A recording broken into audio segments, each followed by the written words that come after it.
everybody. This is Kayla, and I am introducing you to my mom, Michelle. Hi. Hi, Mom.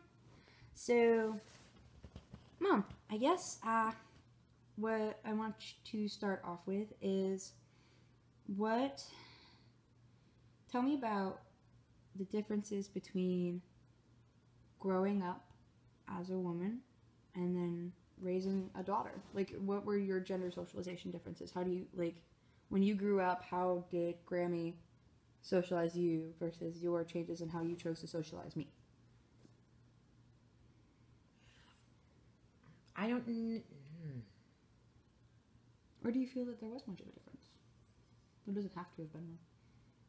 I don't think that there was much of a difference in the way that I raised you, because I was raised in a non-traditional house. I was raised by a single woman back, from 1970 on.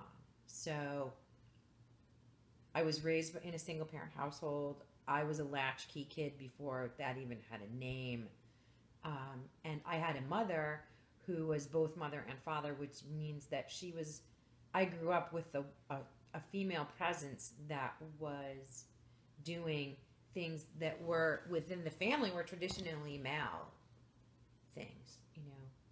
My mom was mowing the lawn, and so weren't my uncles.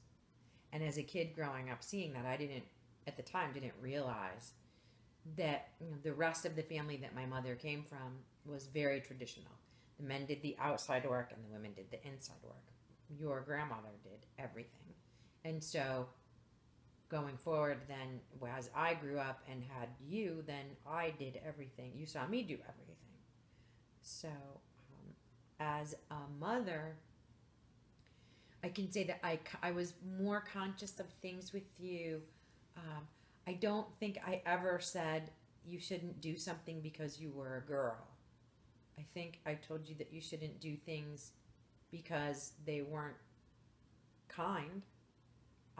However, and as a little girl, I did things with you, made your Easter baskets out of Tonka trucks, and gave you My Buddy instead of my kid sister dolls. But I also gave you, black Cabbage Patch babies instead of white ones that looked like you. So I tried to diversify things for you so that you never felt pigeonholed into being a girl. But as you grew up and got to be a teenager, there were things that I obviously had to caution you against, for personal safety, because the reality of it is that you are in fact a girl, and you're never going to be as strong as a boy, and so it's not in your best interest to walk down a dark alley at night alone. So, yeah. So does that answer that question? Mm-hmm. Okay. So, do you feel as if, in our family specifically, because Graham was a single mom and you have two brothers, do you feel like there was a difference in the way that y'all were treated? Or I remember you making a comment at Mimi's house one time. She said something talking about David Furlano. Remember? I'm talking about, we were in the kitchen. I was talking about a boy I had a crush on. She knew his grandma or something like that. We walked out of the house and he said she would never have said something like that to me if I was a boy. I can't remember what she said, but I remember you saying that. Do you feel like that's something that's that? Yeah, the boys in the family are definitely treated differently than the girls. Mm-hmm. The boys are much. It's almost as if the women in the family have deeper emotional connections to the boys than they do to the girls. If that makes sense. The women in the family are more physically demonstrative with the boys. My grandmother was more physically demonstrative and would articulate I love you with her sons much more quickly than she would with her daughters. My mother does that as well. Okay. I don't think I do that with you. I think I have been pretty physically affectionate with you and expressed that for, your whole life. But I don't have any sons to hold you up to either. So. I recall growing up, like you said, you never told me that I couldn't do something because I was a girl, and everybody was really good about making sure that, I didn't only have dolls to play with. I remember, Graham having me play softball and tennis and things like that growing up and all that, so I was never deterred from doing anything otherwise. But so, okay. Do you feel as if your experiences as a woman in the things that you've done, you've worked in the restaurant industry, you're a physical fitness instructor, you're a yoga instructor, do you feel that you bring a different perspective to those because you're female? Or do you, it's our personal experiences, so sometimes we don't really think about that. But do you feel like things are different? Like, do you feel like you see, like, when we're talking about this, like, these systems that come into play, particularly sexism in this one, do you feel like you see those a lot in the things that you do or the things that you have done? Sometimes. Sometimes. I mean, I think as a woman, I've run up against the sexism wall. And when I'm walking down the street and I get cat calls and it makes me feel uncomfortable, Mm-hmm. I'm pretty sure that if that happened to my husband, I'm pretty sure it doesn't happen to my husband, but I feel fairly confident that if it did, he wouldn't feel fear. He would feel flattered. Okay. And I think, that's a difference. In my jobs, I don't know that I've experienced sexism so much because it's typically maybe more so behind a bar. I've experienced sexism, I suppose, in the way that male customers sometimes would speak to me. They would whistle at me or snap their fingers to get my attention. And I always felt as though, they were demeaning me in some way. I don't know if that's a male to female thing or just a rude person thing. Okay. So I don't know that I ever gave it so much thought as to think that it was sexist. Well, and like your personal training, I remember you said that you had trained it's hard like for football me to, players and it's stuff. hard for me to train men. It's hard for me to do because I find that their egos get in the way.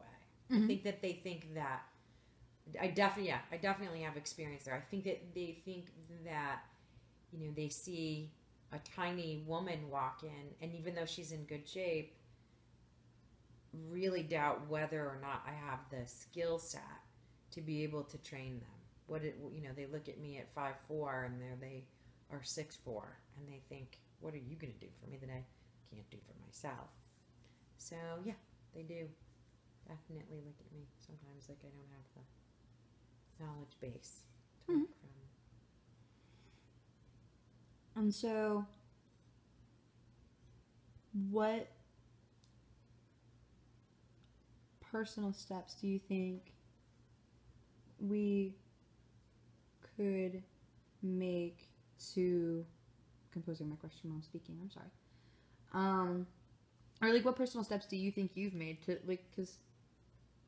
to be more gender neutral and lack of, or to be, I guess, anti-sexist, or to be, I guess, feminist. Feminist would be the word. Not anti-sexist. Feminism would be the word.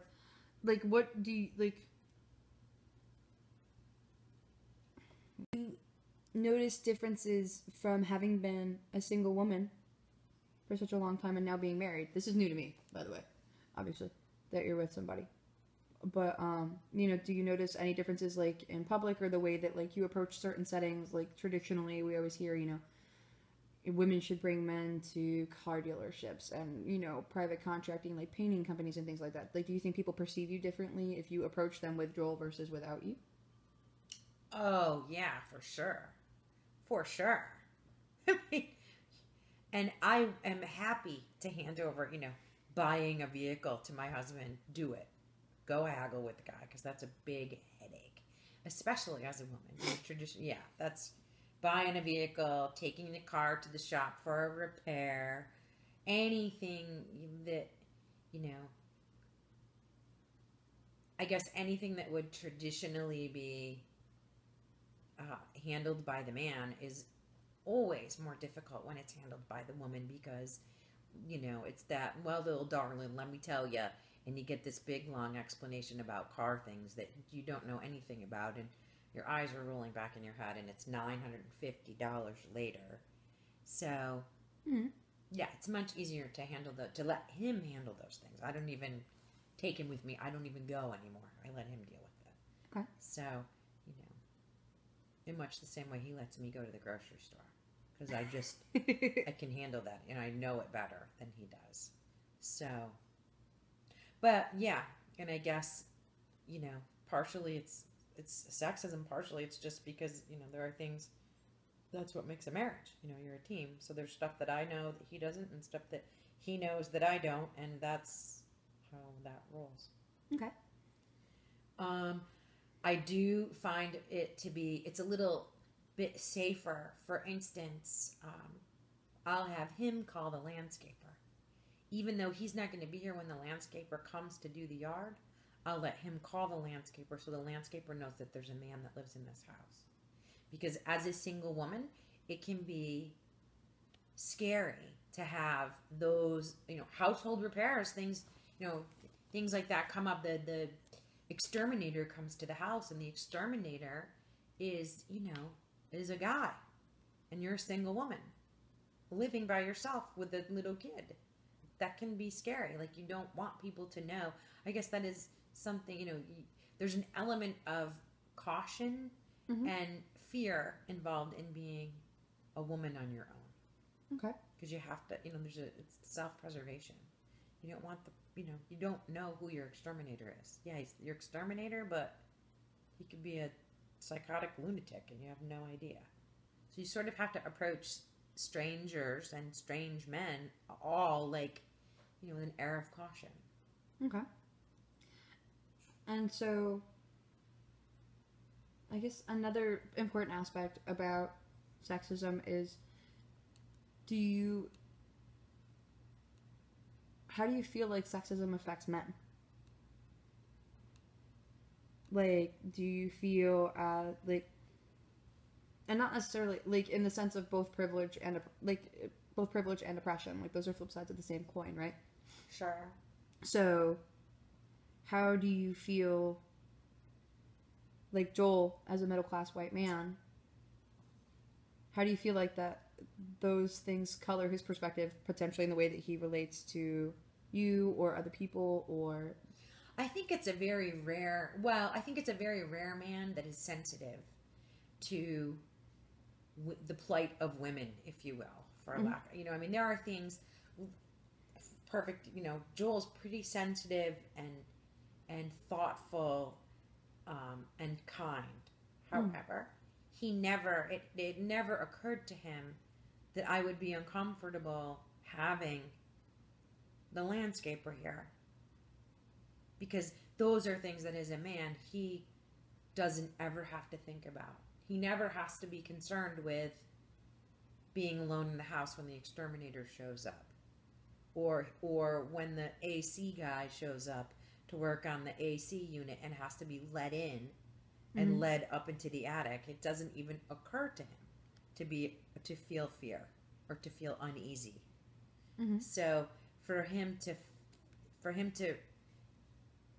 give thought to the fact that it would make me uneasy, he was like, "Whoa, never even thought about that. Wow." So, there, as a man, there are just things that men just, again, if he was walking down the street and a group of construction women started catcalling him and whistling, he would feel flattered. He wouldn't feel fear over that, because those women aren't going to overpower him. So he's not trained to see them as a threat. Exactly. And I think that, as a mom, I never wanted you to feel afraid of the opposite sex. However, I did want you to be aware that there are some realities that you have to be aware of, for your own self-preservation, not in a paranoid kind of way. Situations that are just, not in your best interest. All right. So then another important aspect of your life and my life is that you were raised by a single mom and you were a single mom. How do you feel like classism is another really important system that comes into play? How do you feel like class has affected you and or me and or us over the course of life? I think that there were a lot of assumptions made about us. And I say us because it was more so the assumption. Well, there were a lot of assumptions made based on the fact that I was a waitress and a bartender, and I think a lot of people saw those professions as either professions that were supplementing a man's income, or a profession that I was in because I didn't have the education to do, or the knowledge base to do anything greater than that, when in fact I did. But the reality was that I made more money as a bartender and waitress than I was ever going to make as a medical assistant. Right. And I couldn't take the time to pursue my career because I was more immediately concerned with feeding you. So I had to do what was going to generate the greatest amount of income. I think that a lot of people, though I would consider us someplace on the high end of low income, not quite in the middle income bracket, maybe middle income, I don't think that ever clouded my perception of who we were. I think that I never lived with, and I still don't live. However, I think that other people may have, may have just perceived us as being low educated, just really not smart people. Okay. And that was their bad. And do you think that changed given the different places that we've lived over time? Like versus like living on Murphy Place to living in the duplex with Hoover Street to living on South John Street to living here? Like, do you think any changes? Like, because those were distinctly different neighborhoods. You know, like the house that we lived on Murphy Place doesn't even exist anymore. Like, do you think that there was a difference in the way that people perceived us? No, because I think that people perceived us the way they perceived us, and a lot of those people had no idea where we were living. Okay, I didn't know. You know, I think it was based solely on the fact that I was a young single mother.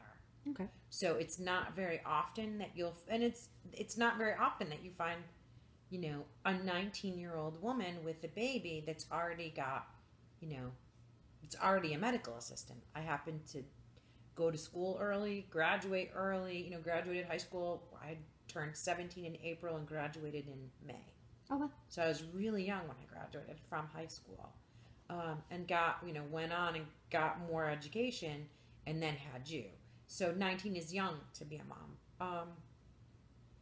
So, you know, I think that people automatically assumed that because I had you so young, that the likelihood of my having gone to 4 years of college or had any extended education beyond high school was pretty slim. Okay. And, you know, whatever, yeah, I think that they just saw me as a single mom. And they, you know, automatically assumed I was a single mom and we were low income and you were a brat. And, you know, because a lot of single mom, you know, whatever, they felt that a lot of single moms, you know, didn't, whatever. I had men that wouldn't date me because I was a single mom. No one knows.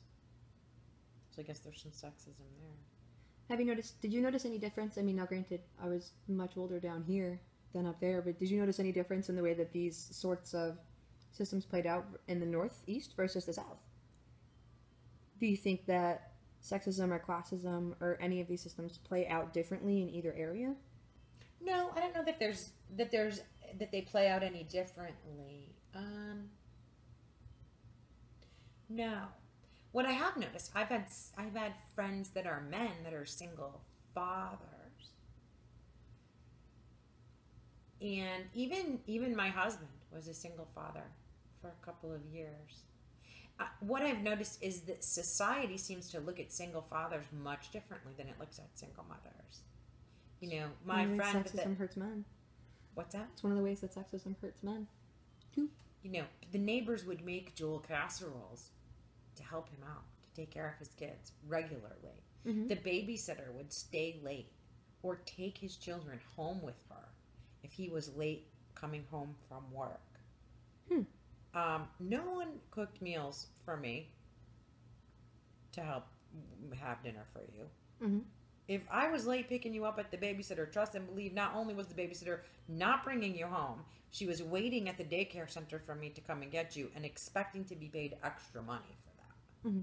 So, yeah, I mean, it's very different the way that single dads are almost like they're treated with a ton of compassion and empathy and almost awe. Like, oh, that poor guy raising his kids all by himself.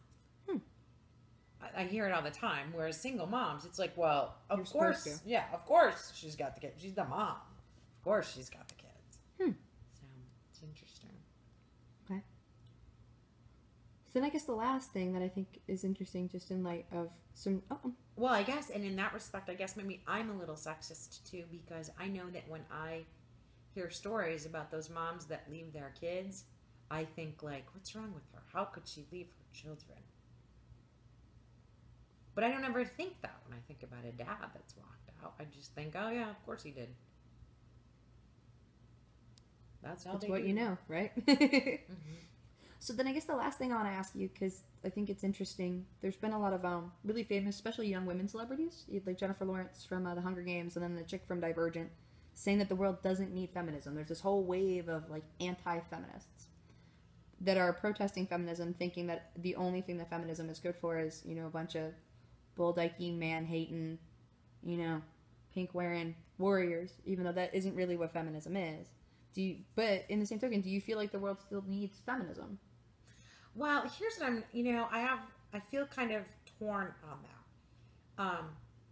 I really like that I have options and choices as a woman. I really like that if I want to continue my education and I want to become a lawyer, and I can do that. And I really like that I have the ability to vote. And I really like that, you know, there are laws in place that protect me, you know, against misogynistic men, which do still exist in the world.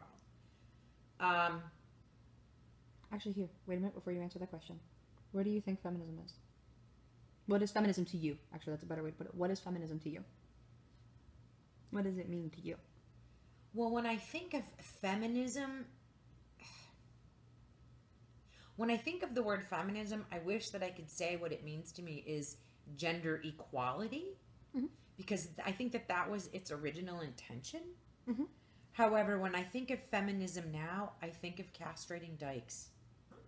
You know, it has more of a negative connotation.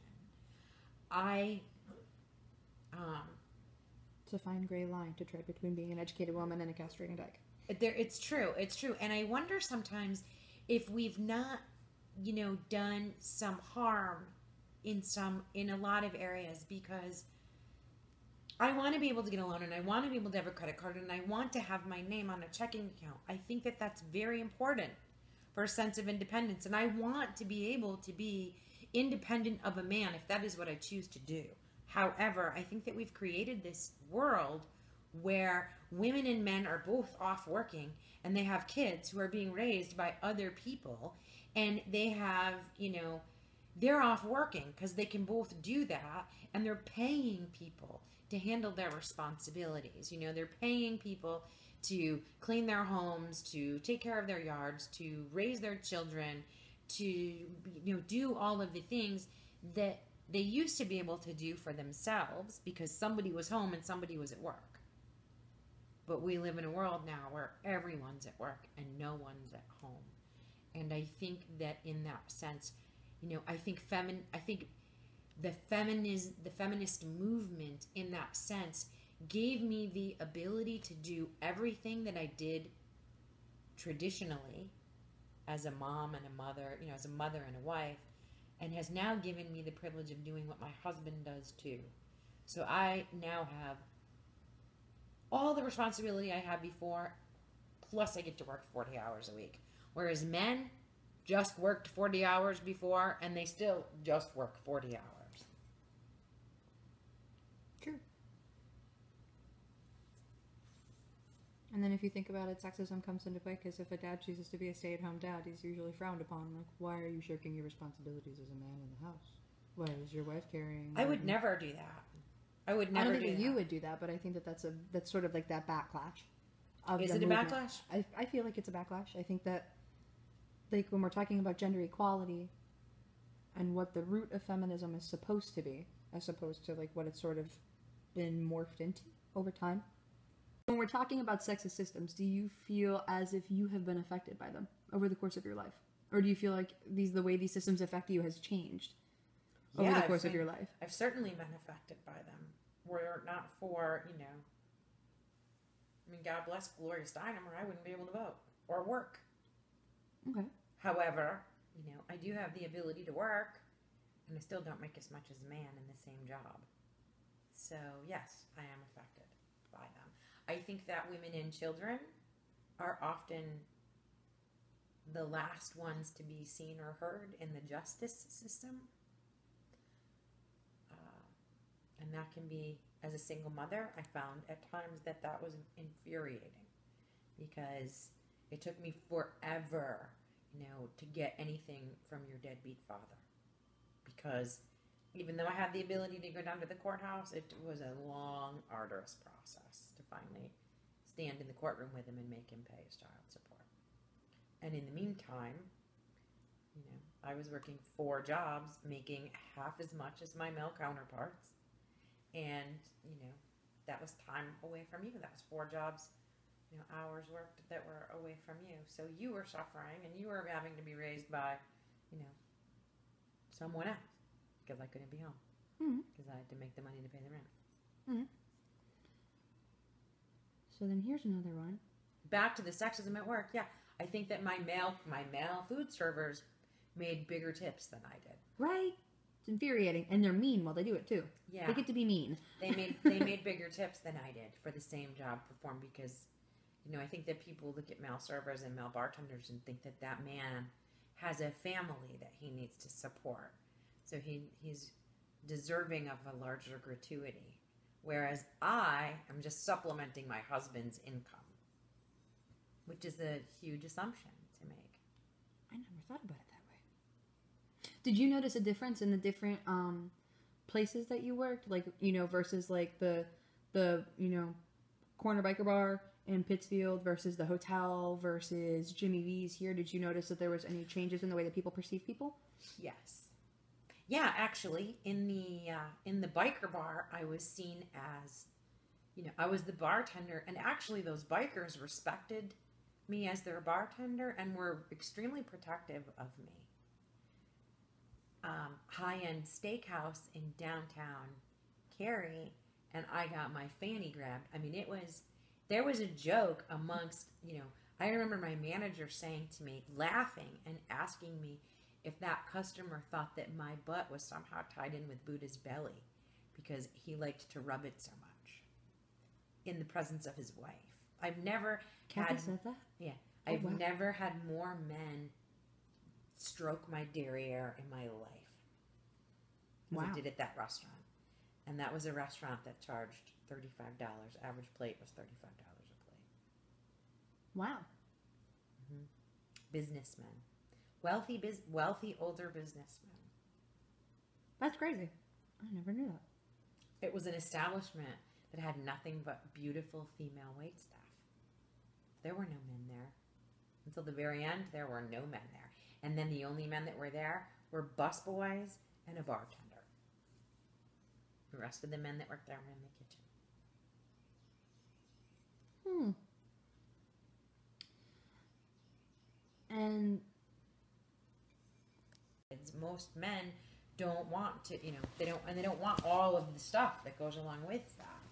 They don't want to go to daycare centers with their kids. They just, play dates. They could care less about that stuff. So to start that question over again, do you feel like the world needs feminism as we see it, or do you feel like the world needs something like a different evolution of feminism, or do you think it needs something entirely different? Like, do you think it needs some I think different the world movement? needs a collective consciousness that is aware. I don't think that we need to be talking about people, humans, in terms of male and female. I think that we need to be talking about one another in terms of human and human kindness. And if we had more human kindness toward one another, a lot of these things would be non-issues. I realize there's always going to be bad people in the world, But, you know, if we had more human kindness, I would be paid the same as my male counterparts because we're both human and we both have families and we both can be the primary breadwinner in the household or the only breadwinner in the household. And we both, we both have the same needs as humans. Okay. So, if you were to advise me as a parent, if I were to have a kid tomorrow, how would you advise me to make that change with my kid? I would hope that you would do the same thing with your child that I did with you, which was to teach you to be kind and loving with everyone and to be compassionate and gentle and sweet with boys and with girls. To have compassion and sweetness and empathy with other humans. Okay. I don't think I ever referred to people as anything other than humans when I talk to you. Like be a good human. And do you notice a difference from when I was at home to when I started school and how I perceive the world and differences in people? Because I know you raised me to be fairly colorblind and very gender blind. Like everybody was just sort of everybody. I don't recall ever acknowledging people for being different. Unless it was, speaking matter of factly. But did you notice a change from when I was, at home and in daycare and under more influence of, like the family as much as I could have been versus when I started school or when I started middle school or high school? Like, did you think that there was a difference in how I perceived things? Yes, I did. And I've always felt that you are much more compassionate and loving with people than they were with you. But what I noticed most specifically was other adults' reactions to you. A lot of your teachers at school would say to me that the term that they used that they liked to use was emotionally immature, and they felt that you were emotionally immature because I would say, well, what is going on? Well, when Kayla comes into this space, she wants to say good morning to everyone and she wants to give everyone a hug. And I think what they were seeing was your loving kindness and your compassion toward other people. You were reacting to your classmates as you had been reacted to at home. So, you'd get up in the morning, good morning, and you got a big hug and a kiss, good morning. So you thought that that's how people greeted each other. Naturally, that was the household that you came from. But the other children at the school weren't doing that. I don't know why. I don't know if they weren't hugged and kissed at home. I don't know what was going on in their homes. I only know what was going on in ours. And so your teachers always felt that because what I saw as you are exhibiting love, loving compassion toward other children, they perceived as emotional immaturity. And I just ignored them. Okay. I just, I think that they were looking at, as we all do, we're looking at life and you through their own lenses. And they have every right to do that. But I wasn't going to let them take their crap and push it off onto you. Okay.